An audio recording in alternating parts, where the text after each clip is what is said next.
നമസ്കാരം. ദൈവനിശ്ചയം എന്നൊക്കെ ഉള്ളതിൽ ഞാൻ വളരെയധികം വിശ്വസിക്കുന്ന ഒരു വ്യക്തിയാണ്. പല അമ്പലങ്ങളിലും നമ്മൾ പോവാൻ ശ്രമിക്കാറുണ്ട്. പക്ഷെ വാതിക്കൽ പോയിട്ട് പോലും ചിലപ്പോ അകത്ത് കയറാൻ പറ്റാറില്ല. എന്ത് ഇൻഫ്ലുവൻസ് ഉണ്ടെങ്കിലും ശരി, ഞാനത് അനുഭവിച്ചിട്ടുള്ള വ്യക്തിയാണ്. തിരുപ്പതി ഇതുവരെ വാതിക്കൽ പോയിട്ട് എനിക്ക് അകത്ത് കയറാൻ പറ്റിയിട്ടില്ല. അപ്പൊ അത് ദൈവനിശ്ചയമാണ്. അതുപോലെയാണ് ഇന്നിപ്പോ ഈ മോക്ഷത്ത് മഹാദേവന്റെ മുന്നിൽ വരാൻ സാധിച്ചത്. ഇതിനു മുന്നേ ഒരു ലോക്സഭാ ഇലക്ഷന്റെ ക്യാമ്പയിന് ഞാൻ ഇവിടെ വന്ന തൊട്ടടുത്തുള്ള അമ്പലത്തിൽ ഞാൻ വന്നതാണ്. പക്ഷെ ഇങ്ങോട്ട് കയറിയിട്ടില്ല. അന്ന് ഇങ്ങനൊരു സംഭവം ഉണ്ടെന്നുള്ള പോലും അറിയില്ലായിരുന്നു. പക്ഷെ ഇന്നോ 2 ദിവസം മുന്നേ മറ്റേയാണെന്ന് തോന്നുന്നു, ഒരു വീഡിയോ കണ്ടപ്പോഴാണ് ഇങ്ങനൊരു ക്ഷേത്രം ഇവിടെ ഉണ്ടെന്നുള്ളത്. അപ്പൊ ഞാൻ അറിയുന്ന എന്റെ സുഹൃത്തിനെ നിഷാദിനെ വിളിച്ച് ചോദിച്ചു, അങ്ങനെ അങ്ങനൊരു സംഭവം ഇവിടെ ഉണ്ടോന്ന് ചോദിച്ചപ്പോ യെസ്, ശിവരാത്രി ആയിട്ട് അങ്ങോട്ട് തന്നെ പോകാൻ. അങ്ങനെയാണ് നിഷാദ് ഇന്ന് കാലത്ത് ഇവിടെ എത്തിയതിനു ശേഷം ഞാനിവിടെ കാണുന്ന ഒരു സംഭവം എന്ന് വെച്ചാൽ, നമ്മള് ഹിന്ദുക്കളിലെ പല പുരാണങ്ങളും നമ്മൾ മറന്നുകൊണ്ടിരിക്കും. അത് പഠിപ്പിക്കാൻ ഇന്ന് നമ്മുടെ വീട്ടിലെ മുത്തശ്ശിമാരോ ഇല്ല.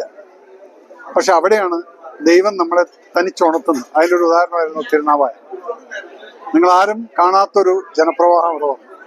അതുപോലെ ഈ ക്ഷേത്രത്തിന് അങ്ങനൊരു പ്രസക്തി ഉണ്ടെന്നുള്ളത് ഞാനിപ്പോൾ ഫുൾ ചുറ്റിക്കറങ്ങി വന്ന സമയത്ത് ഇവിടെയുള്ള വൃക്ഷങ്ങൾക്ക് അതുപോലെ നമ്മുടെ മഹാഭാരതത്തിലും പറഞ്ഞിട്ടുള്ളതായിട്ടുള്ള പല വൃക്ഷങ്ങളും ഇവിടെ കാണാൻ സാധിക്കുന്നു. അതിന്റെ പൂക്കൾ ഇവിടെ കാണുന്നു.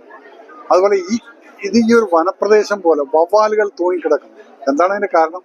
വവ്വാൽ എവിടെയാണ് നിൽക്കുക? ഇപ്പൊ പണ്ട് നിപ്പ വന്നപ്പോ പറഞ്ഞു വവ്വാലാണ് കാരണം. അങ്ങനെയാണ് ഈ പ്രദേശത്ത് എല്ലാവരും നിപ്പ ഒഴിച്ചിട്ട് മരിച്ചു പോകേണ്ടതായിരുന്നു. വവ്വാലുകൾ ലക്ഷക്കണക്കിനാണ് ഇവിടെ. ഒരാളെ ശല്യം ചെയ്യുന്നില്ല, ഒരിടത്ത് ഒരു പ്രശ്നം ഉണ്ടാക്കുന്നില്ല. എന്താണത്? ഇതൊക്കെയാണ് ഒരു ദൈവത്തിന്റെ പ്രതീതി എന്ന് പറയുന്നത്. നിങ്ങൾ ഇനിയും ഇതുപോലുള്ള നമ്മുടെ ചുറ്റുമുള്ള അമ്പലങ്ങളെ കണ്ണു തുറന്ന് കണ്ടു കഴിഞ്ഞാൽ അവിടെ അറിയാം ഉമാമഹേശ്വരന്റെ പ്രതിഷ്ഠ. അപ്പുറത്ത് ഉണ്ണി ഗണപതി ഇരിക്കണം. അവിടെയുള്ള മുട്ടറക്കിന്റെ പ്രത്യേകത എന്താണെന്നുള്ളത് ആ തിരുമേനിയായിട്ട് സംസാരിക്കുമ്പോഴായിരുന്നു. ഓരോ മുട്ടറക്കുമ്പോഴും ആ നാളികേരം ഉടയ്ക്കുമ്പോൾ അദ്ദേഹത്തിന് അറിയാം ഇവരുടെ പ്രശ്നം എന്താണ്. അന്ധവിശ്വാസവും വിശ്വാസം എന്തായിട്ടുണ്ട്, അത് വിശ്വാസമായിട്ട് മാറിയിട്ടുണ്ട്. അങ്ങനെയുള്ള സ്ഥലങ്ങളിൽ നമ്മൾ ഇനിയും വരണം, വന്ന് കാണണം. അതുപോലെ ഇതിനകത്തില്ലാത്ത പ്രദേശങ്ങളൊന്നുമില്ല. അയ്യപ്പനുണ്ട്, അയ്യപ്പൻ പോയി കഴിഞ്ഞാൽ എന്ത് ചൈതന്യവാനായിട്ടാണ് ഇരിക്കുന്നത്.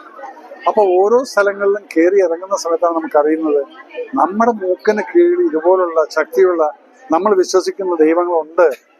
അവിടെ എന്തേ നമ്മൾ പോകാഞ്ഞതെന്ന് ചോദിച്ചു കഴിഞ്ഞാൽ ഇനിയും വൈകിട്ടില്ല.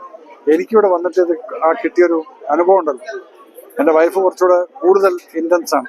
ഇവിടുത്തെ പല മരങ്ങളുടെയും എന്താണ് ആ മരത്തിന്റെ നീ ഒരു ഇലയെടുത്ത് കാണണമെന്ന് പറഞ്ഞ കൃഷ്ണാല്, പേരാല്, അതിന്റെ ഇലയും എല്ലാം കൂടെ ഒട്ടിപ്പിടിച്ചിരിക്കുന്ന കാണുന്ന സമയത്ത് ആ സമയത്ത് ഗോപികമാര് കൃഷ്ണന് വെണ്ണ കൊടുത്തിട്ട് ആ ഇല അവിടെ ഒട്ടിച്ചിട്ടുള്ളത് അതൊക്കെ അവിടെ കേട്ടിട്ടുണ്ട്. പക്ഷെ അതവിടെ യാഥാർത്ഥ്യത്തിൽ കാണുമ്പോഴാണ് അറിയുന്നത് ഈ അമ്പലം യു ഷുഡ് വിസിറ്റ്.